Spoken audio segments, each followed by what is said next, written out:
Fim da data FIFA e hora da verdade na Copa do Brasil. Olá, pessoal. Começando mais um Raio X aqui no Game Arena. Eu sou Celso Shigami, estou aqui com o maestro Cássio Zirpoli e com o Fred Figueroa. E hoje a gente vai apresentar o cenário dos jogos de volta das quartas de final da Copa do Brasil. Ou seja, está chegando a hora de conhecermos os semifinalistas da edição 2024 da Copa do Brasil. Então aqui a gente já tem os jogos de quarta e quinta-feira. Teremos Atlético Paranaense e Vasco. Vasco leva vantagem para a Arena da Baixada, venceu por 2-1 o jogo de ida. Corinthians e Juventude em Itaquera, tá, com vantagem para os gaúchos, que venceram por 2-1 a ida. Teremos Flamengo e Bahia no Maracanã. O Flamengo venceu fora de casa 1-0 na Arena Fonte Nova. E teremos também Atlético Mineiro e São Paulo com vantagem para o Galo. Esses são os 4 jogos das quartas de finais que a gente vai acompanhar. Então, queria que vocês trouxessem, tá, a análise de vocês. Vou começar, maestro, com a sua visão para esses 4 confrontos de volta decisivo das quartas de final.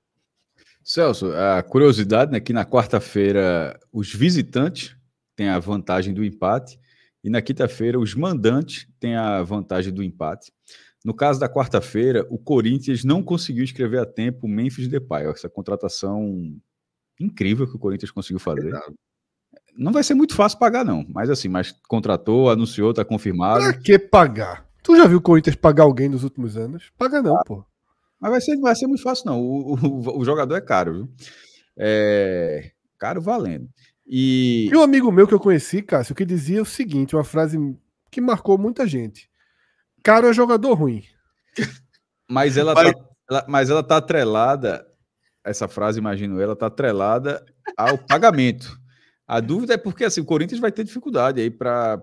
Mas se contratou, imagino que esteja dentro do orçamento, mas PVC, Paulo Vinícius Coelho chegou a dizer que seria cerca de 3 milhões de reais por mês, assim, pelo amor de Deus, assim, muita coisa, hein?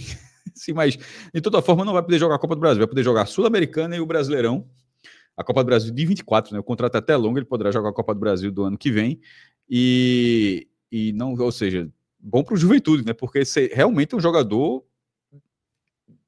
O cara tava na Eurocopa, pô, assim, tava na Copa do Mundo, jogador de primeira linha que melhor que o Yuri Alberto. Por muito. Por muito. E agora o Yuri Alberto, o mercado sempre espera algo de Yuri Alberto que a gente parece o mercado de verdade, o mercado invisível, a mão do mercado, assim, porque o mercado sempre coloca o Yuri Alberto numa condição muito valorizada, uma hora vai acabar, enfim. Eu acho que essa passagem pelo Corinthians, até por ser o Corinthians, tudo fica muito exacerbado. Na seleção brasileira, assim, o Yuri Alberto já foi bater na seleção brasileira, assim, é até meio difícil de acreditar. Mas eu acho que essa passagem pelo Corinthians mexe muito com a imagem dele negativamente. Mas continua lá. O Juventude... Ele tá indo para aquele patamar de meme, né? Nesse momento ele tá meio que aí é difícil você descolar. Porque Corinthians e Flamengo tem isso. Consagra alguns jogadores medianos, mas também pode enterrá-los, né? Mas é por isso que eu falei em relação do mercado. Isso já não é de agora, e mesmo assim o mercado continua chegando com propostas elevadas para Yuri Alberto, por ser novo, por enxergar potencial, por de repente conseguir trabalhar o jogador de alguma forma ainda para ele melhorar. E foi exatamente esse meu ponto, mesmo com essa condição que vocês falaram, mas o mercado ainda não desvalorizou Yuri Alberto. E para esse jogo, Corinthians e Juventude, assim, o Juventude enfrentou o Corinthians recentemente na Neoquímica Arena, empatou com 2 a menos, conseguiu segurar o empate. Se conseguir agora, voltará à semifinal 25 anos depois daquela campanha de 99, quando foi campeão da Copa do Brasil. Já lá na Liga Arena, a Arena da Baixada, do Atlético Paranaense, esse eu considero um jogo mais aberto. Porque nesse momento, eu até na prévia eu até achava que eu tinha colocado até o Juventude para passar do lado do Corinthians, mas acho que o Corinthians, embora esteja mal no Brasileiro, mas melhorou. Melhorou e tem um nível de competitividade ali na Neoquímica Arena. Tem um goleiro que faz muita diferença nesse momento, sobretudo se fizer 1-0. Né? Conseguiu recentemente 2 classificações nos pênaltis, uma na própria Copa do Brasil, outra na Copa Sul-Americana. Então, eu acho que o Corinthians, assim, eu enxergo um potencial de vencer o jogo e ter uma boa vantagem nos pênaltis. Lá em Curitiba, eu vejo um equilíbrio, assim, porque o Atlético perdeu 2 jogos seguidos para o Vasco de virada, ou seja, foi lá em São Januário, abre o placar, mas tomou a virada, ou seja, o Vasco mostrou primeiro capacidade de reação, e os 2 jogos foram equilibrados. Nessa volta, o Atlético não tem mais o seu goleiro de seleção brasileira, né? Bento já foi negociado. Embora o Atlético faz vários goleiros de bom nível, mas só para dizer que não é mais o goleiro da seleção brasileira. Então, esse confronto eu considero muito aberto. Assim, no comparativo com Corinthians e Juventude, eu acho o Atlético Paranaense e Vasco... Tu acha que a chance do Vasco, então, é maior do que a chance do Juventude, né? Exatamente, Fred. Eu acho que os dois conseguiram o mesmo resultado, mas eu acho que será mais difícil para o Juventude administrar essa vantagem. Eu não estou numa linha de discordar, não, Cássio. Só acredito que, do mesmo jeito que o Corinthians deu provas de uma evolução, o Juventude tem dado provas de consistência. A gente até já falou isso na prévia do jogo de ida. São partidas muito, muito iguais, essas partidas que vão ter a volta na quarta-feira. Muito iguais. E os placares de ida, para mim, deixaram um cenário muito próximo de 50%. Tá? Muito próximo de 50% nos 2 casos. Mas eu na dividida, se tivesse que fazer uma escolha, eu faria a mesma de Cássio. Eu acho que o Corinthians, pelo volume do que deve criar, da pressão, de ter um goleiro capaz de fazer a diferença numa decisão de pênaltis, eu acho que o Corinthians talvez seja desses 4 times o mais próximo da vaga. Porque o Vasco, para segurar essa vaga, vai sofrer muito na Liga Arena, né? Antiga Arena da Baixada ou provisória Arena da Baixada, porque o name rights vai e vem. Mas é isso, tá? Eu acho que... Já teve até outro, só como curiosidade. Lá no começo, quando ainda era o C, não tinha arquibancada do outro lado, o Atlético chamava de Quioceira Arena. Quioceira Arena, era verdade. Verdade. E aí eu acho isso, sabe, Celso? Muito equilíbrio nos jogos da quarta. As vantagens que os visitantes levam, elas dão a sustentação desse equilíbrio. Elas para mim, não são suficientes para a gente dizer que Vasco e Juventude são favoritos às vagas. Elas dão o equilíbrio. Elas põem aquele pezinho a mais na balança para que a balança fique equilibrada, tá? Mas 2 jogos muito abertos. Na dividida, se tivesse que escolher, eu sou da linha de Cássio. Eu acho que não é camisa pesa, é atmosfera pesa. E é um clube que meio que dividiu. Nas Copas, o Corinthians funciona. Nas Copas, o Corinthians tem dado boas respostas. Seja na Copa do Brasil, seja na Sul-Americana. E é a partir daí que o Corinthians vai trilhar o seu desfecho de temporada. É sobreviver, evitar o rebaixamento brasileiro e tentar fazer algo maior nas Copas, né? A gente vai ter aí jogos fantásticos contra o Fortaleza na Sul-Americana. Dá pra gente dividir o Corinthians nessas 2 faces e por isso eu tô numa linha aí mais próxima de Cássio, ainda que talvez eu esteja mais perto do muro do que Cássio. Mas na dividida pressão, eu tô na pressão é só válido registrar a pressão do centenário do Atlético Paranaense. Assim, que no brasileiro já está no meio da tabela ali, não faz uma boa campanha para o que o Atlético Paranaense costuma fazer, de ser pelo menos top 10, assim, ele tem alguma facilidade há algum tempo de ser isso. E um clube que nos últimos anos conseguiu títulos, 2 Copas Sul-Americanas, um título da Copa do Brasil, teve um vice da Copa do Brasil depois, ou seja, você não é aquela meta que você coloca como quer ser campeão do centenário, mas nunca fez isso. Não, na verdade é algo que o Atlético vem conseguindo fazer nos últimos anos e tá um pouco tá nas 2 frentes, como o Corinthians também, tá tanto na Copa Sul-Americana quanto na Copa do Brasil. Então, o do Corinthians, eu acho que nesse momento a situação do brasileiro é delicada. As Copas podem ajudar o Corinthians a se recuperar do brasileiro, porque assim, mais do que ser campeão da Copa do Brasil, campeão da Sul-Americana, o Corinthians não quer ser rebaixado.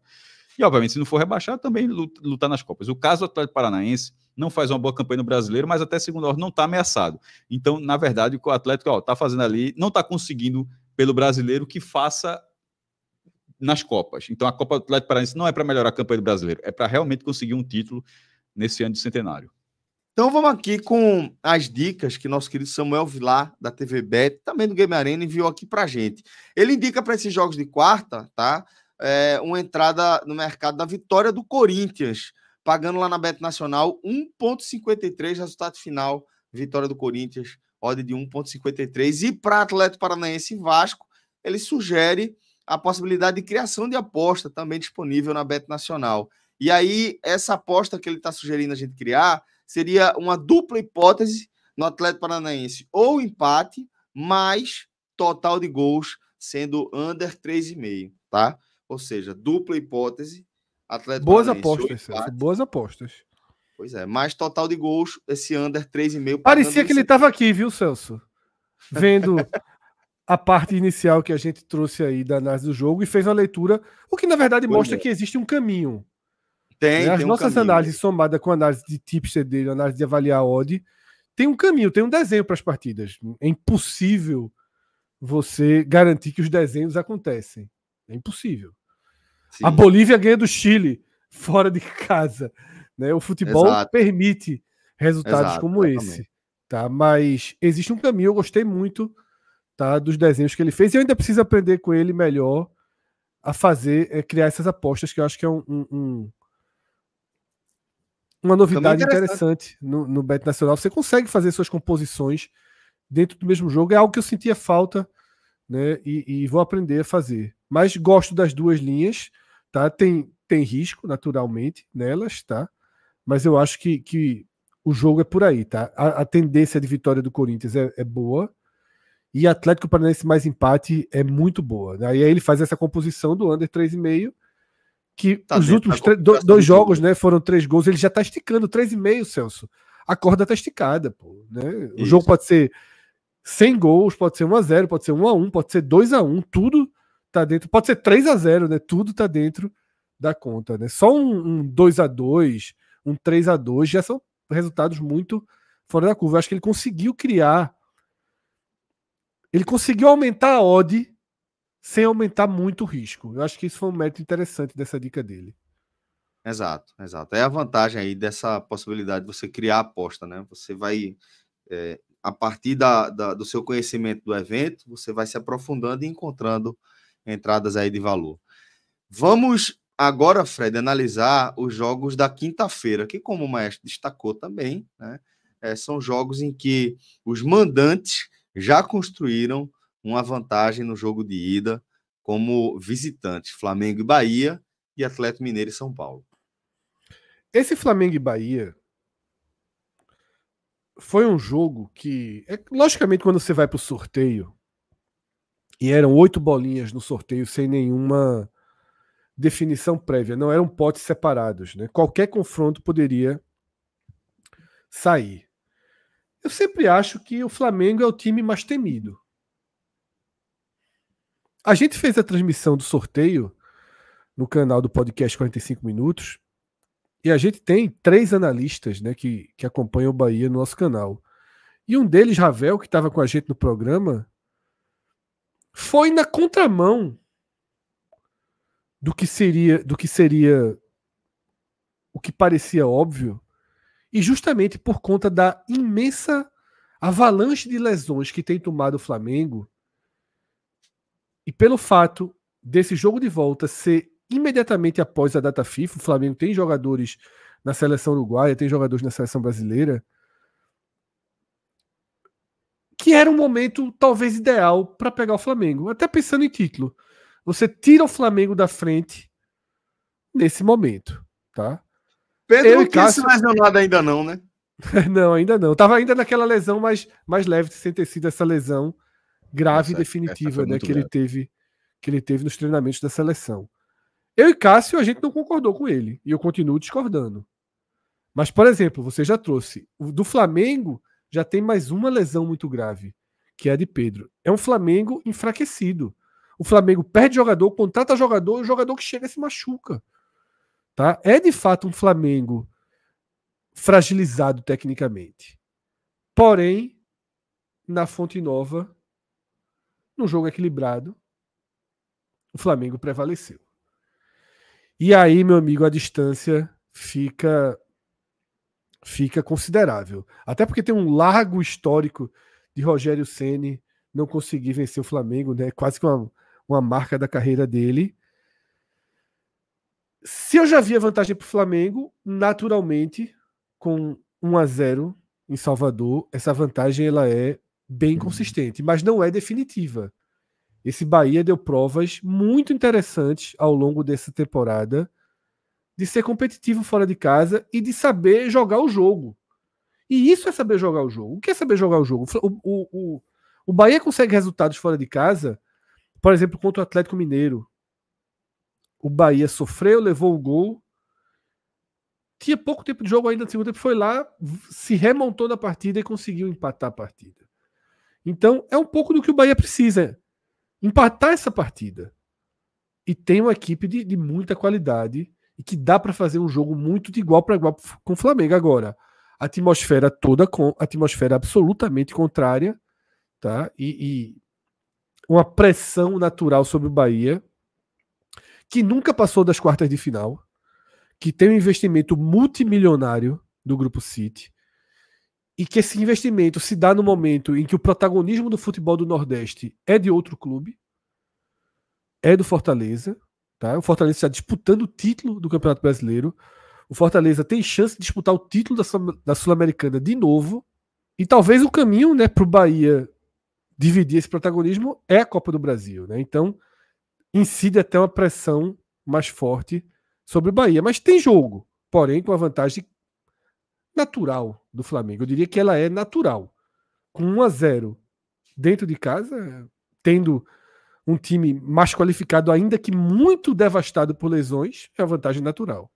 Fred, para esse jogo de Flamengo e Bahia, o Flamengo, por exemplo, fretou um avião, um voo, melhor dizendo, para levar Fabrício Bruno e Gerson, do Paraguai, para o Rio. E quarta-feira os caras já estão... Não é tão distante, na verdade, também, mas já assim, mas teve toda uma preparação para contar com 2 jogadores que estavam servindo a seleção brasileira para estarem em campo no Maracanã nesse dia. E eu acho que tem um cenário muito ruim para o Bahia, que é, além do Flamengo estar reforçado, não vai ter Pedro, como vocês já falaram, mas o retrospecto, eu acho que ele é muito cruel. E já foram 2 jogos nesse ano, o Bahia perdeu os 2, um pelo Brasileiro, foi na última bola do jogo, e outra no jogo de ida, onde o Bahia até teve oportunidade, mas acabou perdendo por 1-0. E aí faz com que Rogério Ceni, nesse jogo, veja só, o Bahia precisa vencer o Flamengo por pelo menos um gol de diferença para forçar a disputa de pênalti. Com uma vitória simples já levaria isso, 2 gols, classificação direta. O problema é que Rogério Ceni, como treinador, enfrentou o Flamengo 13 vezes nessa carreira dele, que ainda é relativamente curta, e perdeu as 13 vezes. Assim, não dá. É um retrospecto muito cruel. 13 jogos, 13 derrotas em 13 jogos, como treinador enfrentando o Flamengo, incluindo jogos já pelo Bahia e jogos nesse ano. Então, tem que quebrar essa síndrome. Se o Bahia, que já foi eliminado 8 vezes nas 8 participações anteriores nas quartas, para tentar chegar à semifinal pela primeira vez. Então, assim, são vários tabus que o Bahia vai precisar quebrar. E a parte dessa questão histórica, a vantagem do Flamengo já era considerável pelo que ele vem produzindo no Maracanã. Muito bem. E para Atlético Mineiro e São Paulo, vocês têm algum prognóstico também? Essa vantagem que o Galo construiu? Me surpreendeu o resultado da ida. Batalha fez o gol aos 47 do segundo tempo no Morumbi, estava 0-0. Por sinal, os jogos da quinta-feira serão os jogos da Globo. Assim, a Rede Globo ela vai transmitir os jogos na quinta-feira, e Flamengo e Bahia vai passar para 24 estados, incluindo o Distrito Federal. Os 3 que vão passar, Atlético Mineiro e São Paulo, são Minas Gerais e São Paulo, cenário natural, e o Rio Grande do Sul. Então, assim, essa vai ser a divisão de praças, porque assim, como a Globo passou na terça a seleção brasileira, eles não colocaram na quarta, acabaram colocando para quinta-feira os jogos da 9h30. E eu digo isso porque na ida já tinha sido dessa forma, e surpreendeu quando na transmissão, e tem gol no Morumbi, aí gol do Atlético Mineiro. Caramba, eu fui ver. Aí o Atlético acabou conseguindo uma vantagem muito grande, mas eu considero mais reversível do que o do Bahia. Eu acho que o São Paulo tem mais condições de vencer o Atlético Mineiro. E eu não falo de classificar, tá? Nesse caso, é de vencer e levar para a disputa de pênalti. Que, por exemplo, quando a gente falou há pouco do Corinthians, o Corinthians está com uma grande fase do goleiro na disputa de pênalti. Nesse caso, o Atlético Mineiro tem Everson, que já fez tal, mas eu não sei se tem, ou no Atlético ou no São Paulo, um nome que seja tão determinante assim para você olhar uma diferença na disputa de pênalti quanto o Hugo Souza aparecer no Corinthians hoje em relação ao Juventude. Então, eu acho que o São Paulo tem um cenário mais factível do que o Bahia para vencer por um gol de diferença, mas eu não sei se isso significaria uma classificação. O próprio Bahia, inclusive, o Marcos Felipe teria que vencer para o Bahia, você ainda tem Marcos Felipe que não tem o histórico de ser um grande defensor de pênaltis, né? Teve uma decisão por pênaltis enorme esse ano, Bahia e CRB pela Copa do Nordeste. Ele pegou no ano passado na Copa do Brasil contra o Santos, mas assim, teve hoje, nesse ano, na semifinal da Copa do Nordeste, e ele nem acertou o canto, nem que ele ficou perto, assim, ele estava errando o canto, foi muito mal, foi muito criticado pela torcida do Bahia. Foi, como você falou, foi uma longa decisão por pênalti. E foi uma longa decisão por pênalti, foram muitas cobranças, e o Flamengo vem resolvendo sua situação com isso. Então, assim, eu enxergo o São Paulo tendo a possibilidade de reverter essa derrota e vejo muito imprevisível a disputa de pênalti.